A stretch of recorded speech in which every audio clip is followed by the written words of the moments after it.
Cada vez mais eu acredito na possibilidade da criação de um software como serviço que seja atendido, mantido por uma pessoa só, um exército de um homem só.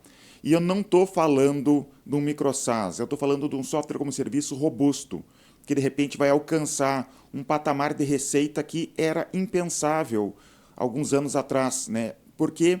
Porque dava muito trabalho.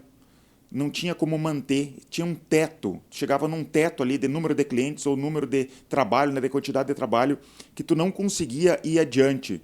Mas eu estou achando que o mundo está mudando e que vai ser possível sim criar um software como serviço com uma receita relevante com uma pessoa só. O Sam Altman, ele é o fundador da OpenAI e também foi um dos fundadores da Y Combinator. Ele falou a seguinte frase: veremos empresas bilionárias operando com apenas uma pessoa no futuro. E a minha pergunta é, por que não software como serviço? E eu vejo sim a possibilidade que essa empresa bilionária de uma pessoa só seja software como serviço. Se tu for parar para pensar, 40%, mais de 40% na verdade, dos unicórnios investidos no Vale do Silício foram empresas de software como serviço. 40% SaaS. Isso significa mais de 300 empresas de software como serviço no Vale do Silício alcançaram o status de unicórnio. Sabe o que significa ser um unicórnio? É ter um valor de mercado acima de $1 bilhão. E 300 empresas, pelo menos 300 empresas no Vale do Silício alcançaram esse patamar. Esse número é maior do que qualquer outro categoria da startup. Software como serviço chegou nesse patamar. Então, por que não seria software como serviço a primeira empresa a alcançar mais de $1 bilhão de faturamento com uma pessoa apenas? Software como serviço tem uma escalabilidade natural. Né? Então, por exemplo, tu usa nuvem para escalar servidor, tu usa software para manter o produto. Então, é muito mais fácil tu escalar uma empresa de software como serviço do que outros tipos de empresas que dependem diretamente de pessoas. Por exemplo, o marketplace. O marketplace vai precisar ter motorista, vai precisar ter os clientes chamando os motoristas. No caso do software como serviço, a gente depende do software, do servidor e do cliente apenas. Então, ele tem uma possibilidade de escalabilidade muito mais natural do que outras categorias de startups. Outra vantagem é a receita recorrente. O software como serviço tem a receita recorrente que traz uma certa estabilidade para o modelo de negócios que outras startups que dependem de cada vez mais vendas, a todo momento ter uma nova venda, o software como serviço te dá essa, entre aspas, estabilidade, porque estabilidade de verdade não existe, mas te traz essa estabilidade e tu tem receita todo mês ou tu tem uma receita todo ano, dependendo do contrato que tu fizer com o cliente. Isso te dá um fluxo de caixa mais constante e mais previsível. Né? Então, investidor gosta de previsibilidade. Então, de repente, vai ser até muito mais fácil conseguir um investidor. Né? Esse empreendedor solo ali vai ter essa possibilidade muito mais fácil, de repente, para escalar, ter um investidor, né? Receber dinheiro do investidor para escalar muito mais rápido essa empresa a partir do modelo de negócios de software como serviço. Mas existem várias áreas dentro de uma empresa, né? E eu quero analisar todas as áreas, ou algumas das áreas que eu me lembro aqui de uma startup, para a gente ver como que uma pessoa sozinha conseguiria trabalhar em cada uma dessas áreas e conseguir escalar uma empresa de software como serviço. Eu sei que atualmente já existe empresa de software como serviço, muito possivelmente de seguidores meus aqui, que são de uma pessoa só.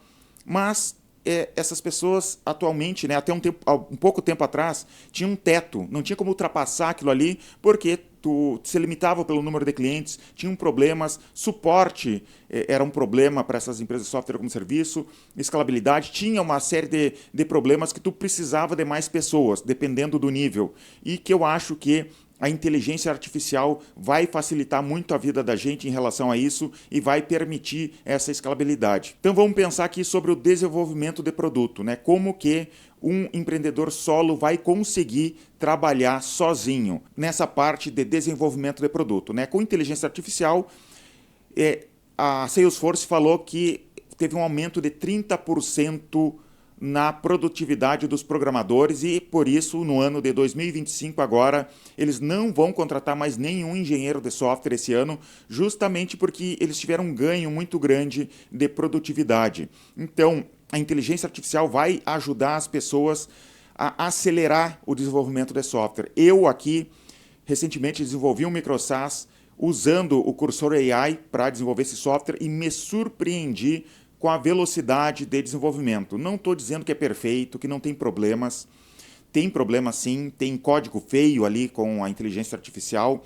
Se não fosse o Git, eu teria perdido o código, porque acontecia, eu estava desenvolvendo, cheguei num patamar ali, meu código está tudo funcionando, está tudo bonitinho, código bem cuidado, que eu revisava o código. Agora eu ia criar uma nova funcionalidade, modificar o código, usava inteligência artificial para modificar, para ir adiante, e ele estragava todo o código. Ele apagava código, inclusive. Mas graças ao Git, eu conseguia resolver isso rapidamente, né? Eu conseguia voltar à versão anterior e tentar de novo de maneiras diferentes. E dessa maneira eu consegui fazer um software que eu demoraria, falando sério, vários meses desenvolvendo.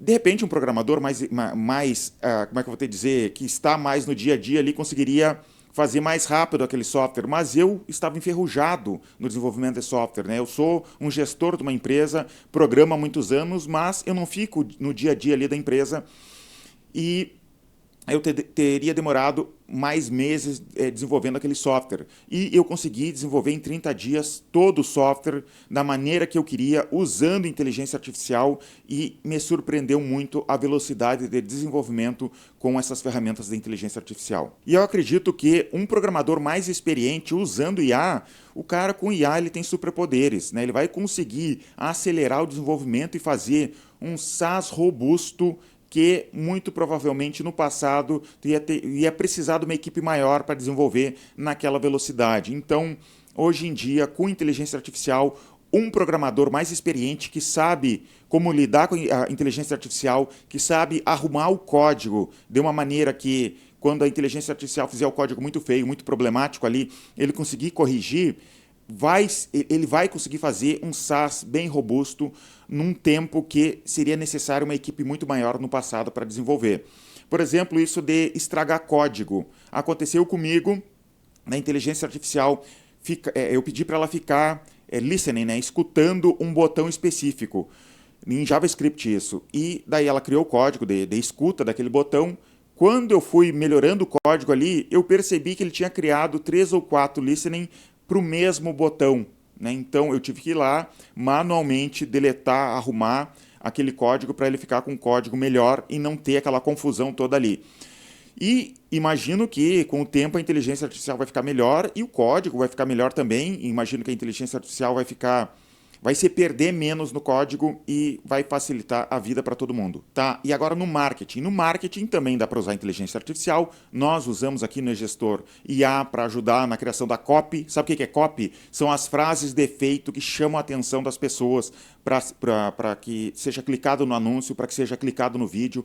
Eu uso inteligência artificial para ter ideias de título de vídeo, porque título de vídeo mais chamativo, mais cliques, mais receita para mim, né? Assim que funciona. Então, eu já uso, e imagino que vocês também, né, quem produz conteúdo, tem usado muito inteligência artificial para a criação de copy, para a criação de conteúdo também. Os roteiros dos vídeos que eu faço aqui, eu também uso inteligência artificial. Eu crio um rascunho do que eu quero falar, coloco na inteligência artificial, ele me dá ideias do que eu posso acrescentar, de como que eu posso melhorar o texto, do que está faltando. Tudo isso com o uso da inteligência artificial tem ajudado muito no marketing. E no marketing também daria para usar, e já é feito hoje em dia, mas daria para usar uma pessoa trabalhar fazendo marketing de conteúdo para produção, para geração de leads, né? Isso já é comum, já tem muita gente que faz isso, já é comum do mercado usar de marketing de conteúdo. Por exemplo, os vídeos que eu faço aqui para o YouTube, um programador, essa pessoa, né, de um SaaS, poderia muito bem fazer e usar a IA para ajudar ele na criação de conteúdo e para escalar. E isso tem a ver também com o processo de venda que eu quero falar adiante, que é, pensa bem, como que funciona um processo de venda. Hoje eu tenho aqui uma empresa, eu tenho um andar inteiro cheio de vendedores que vendem o nosso software aqui, E o que faz um vendedor? A gente tem pré-vendedor e tem vendedor. O que faz o nosso vendedor? É praticamente mostrar o software, ver as necessidades do cliente. Imagina a seguinte situação: tu fazer uma live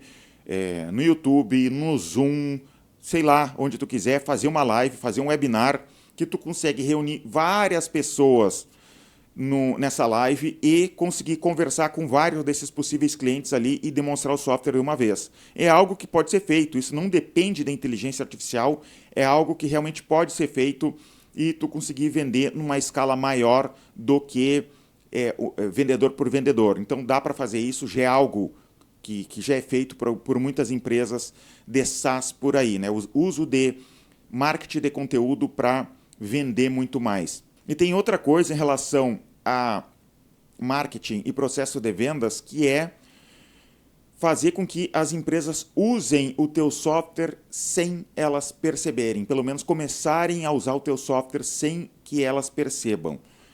Seria difícil fazer isso num software como o meu, aqui o e-gestor depende de burocracia, depende de governo, nota fiscal eletrônica está muito atrelado a governo, o governo dá problema ali na comunicação da nota fiscal eletrônica, mas existem softwares que não têm esse atrito todo. Softwares, por exemplo, como Trello e Canva. E Trello e Canva, e tem outros softwares que eu conheço, que usam dessa estratégia para entrar dentro das empresas. O que eles fazem? Eles oferecem uma versão gratuita para conquistar as pessoas. Então imagina, por exemplo, um time de marketing que começa a usar o Trello. Eles começam cada um a usar individualmente o Trello e com o tempo o empresário percebe que é necessário um software que integre aquela equipe para que eles consigam trabalhar em conjunto.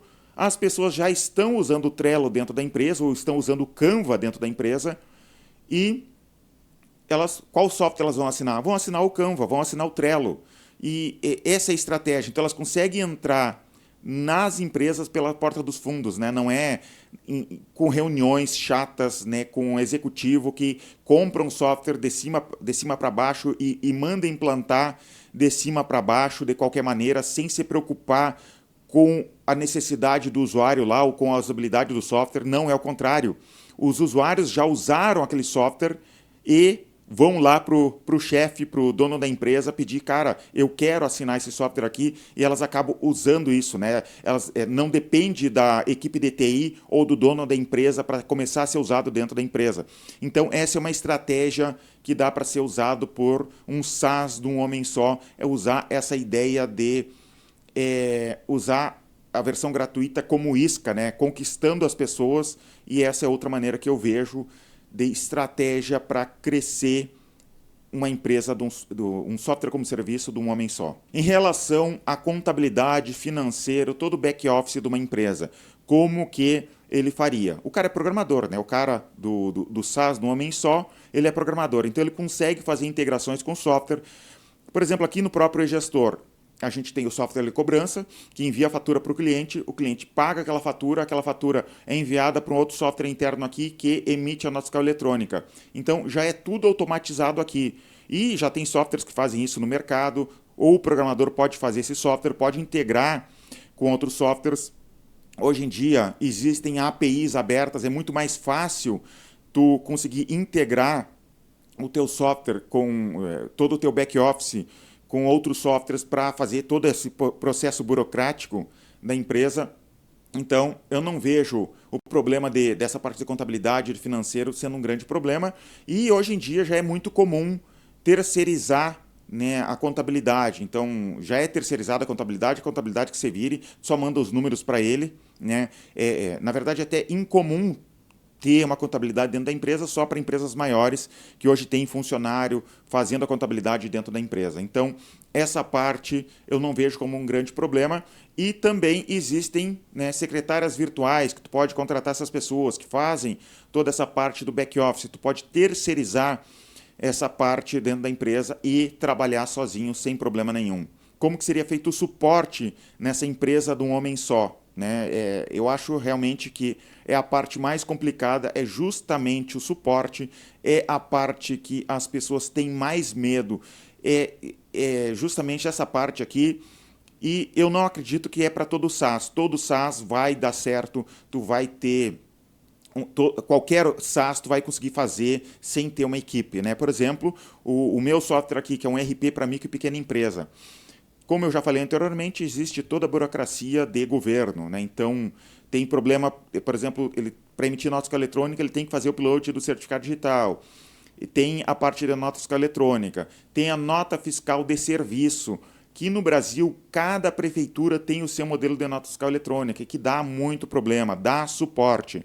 Então eu não vejo que qualquer software como serviço vai ser capaz de ir para esse lado. Mas, como eu já falei anteriormente, tem sim softwares como o Trello, como o Canva e vários outros softwares que o nível de suporte não é o mesmo, eles não dependem tanto assim de integrações externas burocráticas. De repente, elas até integram com outras empresas, mas empresa é mais eficiente do que governo, né? Então, de repente, esses softwares têm muito mais possibilidade do que um software burocrático aqui como o meu. E o suporte pode ser feito também muito por chatbot. Deixa eu contar uma história aqui para vocês que aconteceu comigo. Eu fiz o meu microSaaS, o LingHack, eu contratei um servidor para colocar ele, coloquei lá, estava funcionando perfeitamente. Um mês depois, aparecia um erro na tela, aparecia um erro de HTTPS na tela. E eu gosto de usar o navegador Firefox. Eu imaginei que era problema só no meu Firefox, né, do meu computador na empresa. Abri no Chrome sem problema nenhum. Ah, não, é problema no meu Firefox específico.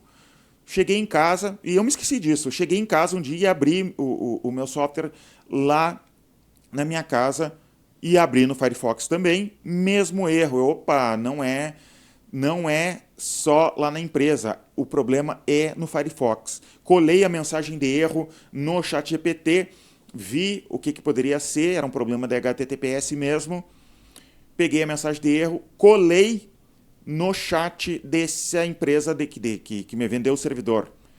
E eles responderam na hora, me explicaram que realmente era um problema no Firefox com o servidor deles, que já tinha sido corrigido e que era só dar um Shift F5 ali, um Shift Reload, né, no navegador, que a partir daquele momento ia funcionar. Foi um problema temporário. Eu agradeci, muito obrigado, tudo certo, resolvido. Depois que eu agradeci, eu me dei conta, o chat era um chatbot, não era uma pessoa real, né?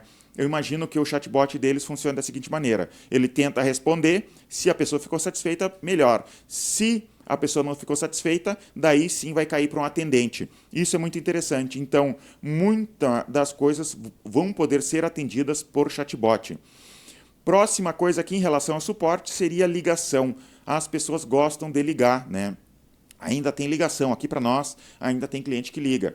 Mas nem todo software como serviço precisa ter telefone. Eu conheço empresas de SaaS e de outros serviços que simplesmente não atendem por telefone. Eles só atendem por chat e por e-mail. Quer conversar com eles, abre um ticket. É assim que eles trabalham. Então dá muito bem para trabalhar dessa maneira, ainda mais com inteligência artificial.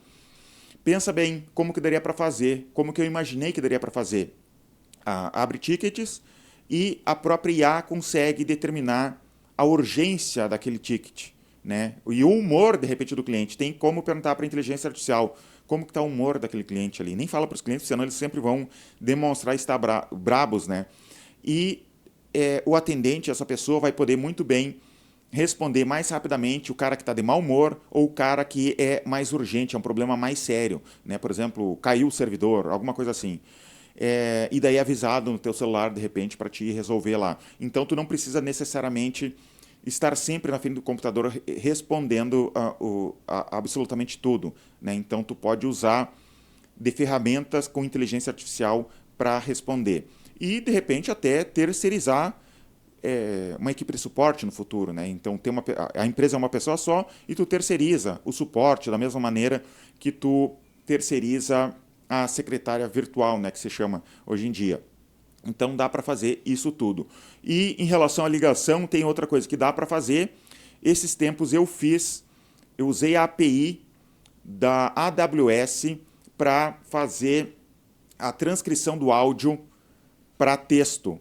É só manda o áudio no formato MP3 ou WAV e ele transcreve, e daí tu consegue ler. Eu fiz isso para a nossa equipe interna dos coordenadores de vendas ouvir a ligação dos nossos vendedores para saber, para facilitar o treinamento dos vendedores. Então a gente tem isso aqui hoje e funciona muito bem, né? Fica uma transcrição muito boa. E imagina com isso, né? Tu tem esse tipo de transcrição que tu roda uma IA por cima fazendo a mesma coisa que no suporte por texto. Como é que está o humor da pessoa? Qual é a urgência dessa ligação? Daria para fazer isso tudo sem problema nenhum. Eu imagino então que o quão melhor vai ser com as ferramentas que estão sendo criadas nesse momento e logo vão ser criadas a partir da inteligência artificial. Em conclusão, eu ainda tenho uma empresa cheia de funcionários aqui, cheia de pessoas atendendo. Não acho que eu vou me livrar disso tão cedo, né? Inclusive até uso como diferencial o atendimento em relação a ser um atendimento por chatbot. Eu ainda prefiro humano atendendo, mas de repente no futuro, né, conforme o nível da inteligência artificial, as coisas vão mudar. Mas o que tu acha disso? O que tu acha que faltou eu falar aqui? Tu pretende abrir teu SaaS, teu micro SaaS? Pretende trabalhar sozinho? O que tu imagina disso? O que tu imagina pro futuro? Ou tu discorda dos meus argumentos aqui, acha que não vai ser possível no futuro ter uma empresa de software como serviço que alcance 1 bilhão de faturamento? Será que não vai ser possível? Deixa teu comentário aqui embaixo. Se é a primeira vez que tu acessa esse canal aqui, já se inscreve aqui embaixo, deixa um curtir e deixa eu te falar também da plataforma Vivendo de SaaS. É uma plataforma que tem conteúdo para quem quer escalar empresa de software como serviço. Nessa plataforma também tem o microcurso de micro SaaS, entrevistas com vários empreendedores de SaaS. Eles contam como que eles chegaram num faturamento alto, as estratégias que eles tiveram, como que eles fizeram, os problemas que eles passaram, tem tudo lá na plataforma. Clica aqui embaixo, olha o vídeo de apresentação da plataforma, eu acho que tu vai gostar bastante. Muito obrigado e até os próximos vídeos.